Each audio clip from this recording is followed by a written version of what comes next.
মানুষের মন একটি অদ্ভুত জগৎ। আমরা বাহ্যিকভাবে যতই ভদ্র, যুক্তিবাদী বা নিরীহ দেখাই না কেন, ভেতরে ভেতরে প্রায় সবাই কিছু না কিছু সাইকোলজিক্যাল ম্যানিপুলেশনের কৌশল ব্যবহার করে থাকে। কোনোটা সচেতনভাবে, কোনোটা পুরোপুরি অবচেতনভাবে। আর সবচেয়ে অবাক করা ব্যাপার হলো, এই কৌশলগুলো এত সাধারণ, এত গভীরভাবে মানুষের আচরণের সঙ্গে মিশে আছে যে বেশিরভাগ মানুষ বুঝতেও পারে না তারা কাউকে ম্যানিপুলেট করছে বা তারা নিজেই ম্যানিপুলেশনের শিকার হচ্ছে। আজকের ভিডিওতে আমরা আলোচনা করব এমন কিছু সবচেয়ে সাধারণ কিন্তু শক্তিশালী সাইকোলজিক্যাল ম্যানিপুলেশন ট্রিক্স নিয়ে, যেগুলো প্রায় সবাই ব্যবহার করে কিন্তু খোলাখুলি স্বীকার করে না। সবচেয়ে প্রচলিত কৌশলগুলোর মধ্যে প্রথমটি হলো গিল্ট ট্রিপিং, মানে অপরাধ বোধ তৈরি করা।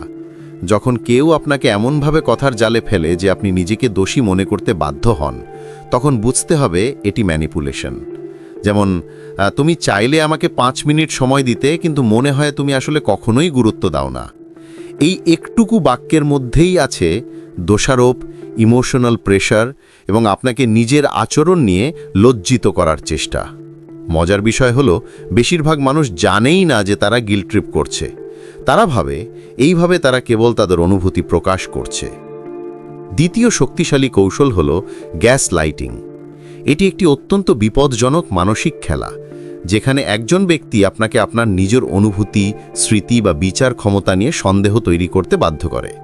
উদাহরণ হিসেবে, আপনি কোনো ঘটনায় তাকে ধরলে সে বলবে, তুমি সবসময় ভুল বোঝো, এটা কখনোই ঘটেনি, তুমি অযথাই ড্রামা করছো।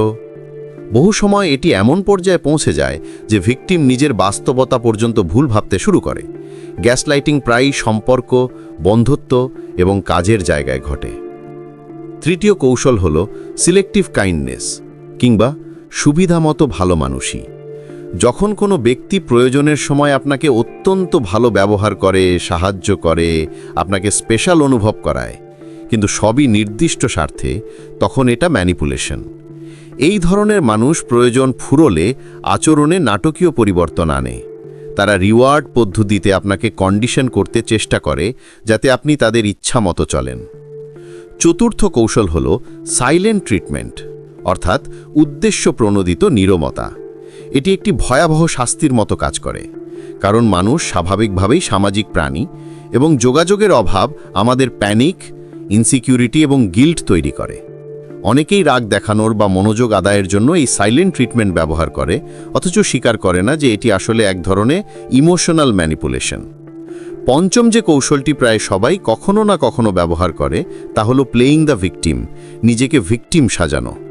মানুষ সহজাতভাবেই সহানুভূতিশীল, আর কেউ যখন নিজেকে খুব অসহায়, ক্ষতিগ্রস্ত বা নির্দোষ হিসেবে তুলে ধরে, তখন অন্যরা তার প্রতি সহানুভূতি দেখায়, তার ভুলগুলো ক্ষমা করে দেয়।